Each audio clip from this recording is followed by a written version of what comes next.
Et bonjour à tous, ravi de vous retrouver pour aujourd'hui. Cette vidéo sera un peu plus technique que les précédentes, donc ce sera de l'analyse technique sur le Bitcoin et d'autres crypto-monnaies. Je vais vous passer également en revue certains articles pour vous montrer un peu l'actualité sur le marché. Et ça commence maintenant.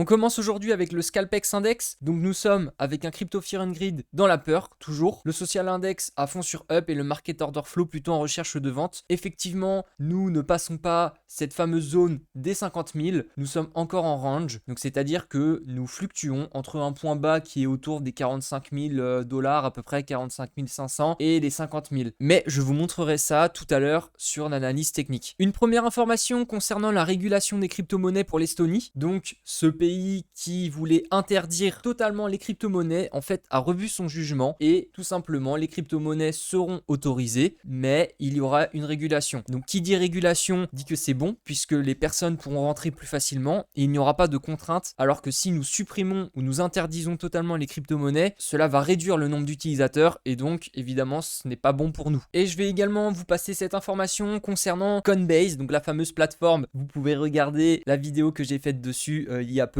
Comme ça, vous comprendrez de quoi je parle. Donc, Coinbase a prédit effectivement cette année que l'attraction sera pour des blockchains tels que Solana, Avalanche, donc qui sont des dits de Layer 1. Donc, Layer 1, c'est-à-dire que c'est une première couche sur l'écosystème blockchain. Vous pouvez toujours vous renseigner par rapport à ça. Et donc, nous allons vivre dans un univers multi-chain, c'est-à-dire que nous serons en cross-chain. Donc, toutes les blockchains seront interdépendantes. Ensuite, on peut voir également que Coinbase a dit que les services de vérification ou le KYC, donc ça veut dire en fait Know Your Customer, c'est ce qui vous est imposé lorsque vous créez votre compte, notamment sur Coinbase par exemple. Vous devez renseigner votre identité à partir d'une carte d'identité ou autre, et donc ça va jouer un rôle clé effectivement, puisque comme pour l'Estonie, ce sont des choses qui permettront de réguler la crypto-monnaie et notamment la finance décentralisée. Et enfin, également, on parle de NFT encore une fois avec le métaverse, donc ce sont les grandes prochaines vagues qui vont arriver avec le Web 3.0. Donc Coinbase estime que c'est ce qui va se passer en 2022, je vous en ai déjà parlé, donc vous êtes au courant maintenant, vous savez un petit peu sur quoi faire vos propres recherches et appliquer un DCA. On commence l'analyse technique avec le Bitcoin, donc on est encore dans ce fameux range, tel que je vous le disais au début de la vidéo, entre les 46 000 et les 52 000 dollars. Ce range n'a toujours pas été cassé, que ce soit à la hausse comme à la baisse, et donc il faut attendre que le cours continue. On peut voir qu'au niveau du MACD, on est en perte de volume, donc ce n'est pas forcément bon sur du court terme, mais pour du moyen long terme, ce n'est pas plus mal parce que en weekly, on peut voir que même si les volumes augmentent, cela veut dire qu'il y aura forcément un moment où nous allons pouvoir rattraper et croiser à la hausse. Et à ce moment-là, nous démarrerons notre rallye. Le RSI est toujours assez faible. Jusqu'à maintenant,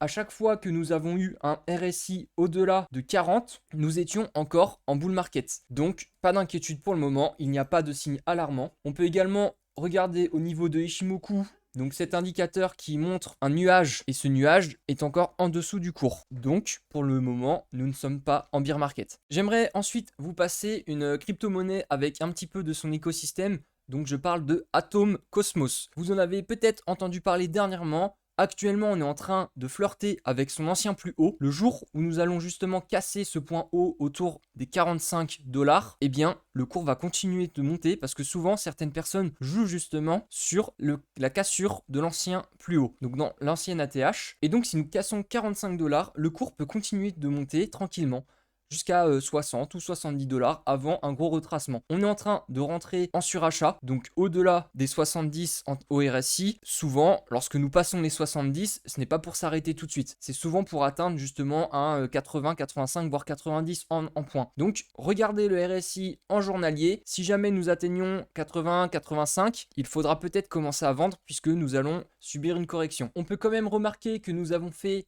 depuis son point bas un bon 100%. Donc, certaines personnes sont rentrées dedans il y a peu et ont déjà fait x2. Nous avons eu également une bonne explosion depuis le crash Covid de mars 2020. Donc, nous avons quand même fait presque un x40. Je vais vous le montrer tout de suite.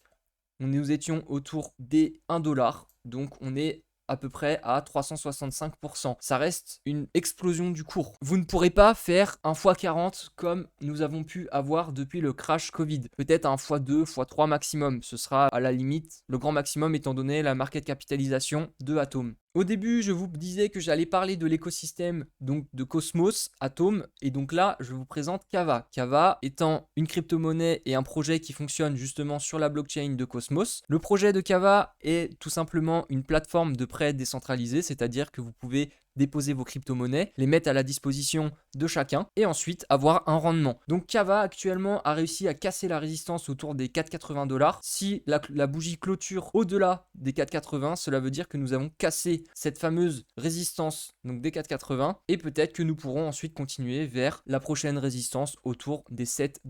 Les volumes sont grandissants. Ensuite, au niveau du RSI, nous n'avons toujours pas atteint la zone de surachat, donc il n'y a rien qui nous montre en tout cas que Kava va s'arrêter tout de suite. Un petit rappel, Kava est à 23% de rendement annuel sur la plateforme Kraken et également sur Binance et d'autres plateformes, vous avez un rendement puisque la blockchain fonctionne avec un protocole qui vous permet d'avoir un rendement. Donc si jamais vous voulez pratiquer un DCA, il est possible, eh bien pensez à peut-être le mettre également en stacking pour avoir ce fameux rendement. Et un petit dernier pour la route, donc je vous parle de Litecoin qui est le petit frère en quelque sorte du Bitcoin. Il a été créé il y a un petit moment de cela. Il est vrai que dernièrement, le prix n'a pas su se faire apprécier. Pourtant, le fondamental reste le même. On va dire qu'il permet plus de transactions que Bitcoin et avec moins de frais. Donc là, on peut voir que nous sommes rentrés dans le range entre les 140 $ et les 165 $. Si je vous fais un petit retracement de Fibonacci, donc cet indicateur est très pertinent parce qu'il vous montre à travers ces différents chiffres les zones de rechargement. Donc c'est-à-dire que après une extension comme ça que je viens de vous tracer,